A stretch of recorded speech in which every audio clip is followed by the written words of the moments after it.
বন্ধুরা, আজকে আমি অল্প তেলে ঝুরি আলু ভাজা করব। তার জন্য আমি বটি দিয়ে একদম ঝিরিঝিরি করে আলু কেটে নিচ্ছি। 3-4 বার জল পাল্টে পাল্টে আলুগুলোকে ধুয়ে নিয়েছি। এবার দিয়ে দিচ্ছি 1 চামচ নুন। আলুর খোসা ছাড়াই নেই। এবার কষলে নিয়ে জলটা বের করে নেব।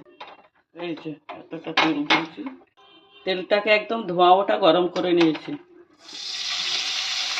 আলুটাকে কড়াইয়ের মধ্যে ভালো করে ছড়িয়ে দিয়েছি। আমি এখানে 2 চামচ তেল দিয়েছিলাম। আমি 4-5 মিনিট রেখে উল্টে দিয়েছি মিডিয়াম ফ্লেমে। 6 মিনিটের মধ্যে আমার আলু ভাজাটা হয়ে গেছে। 2 চামচের মধ্যে আমার আরও একটু তেল রয়ে গেছে। তেলের মধ্যে দিয়ে দিচ্ছি একটা শুকনো লঙ্কা, দিয়ে দিচ্ছি 5-6টা বাদাম, দিয়ে দিচ্ছি একটা কারি পাতা, বাদাম শুকনো লঙ্কা উঠিয়ে নিচ্ছি।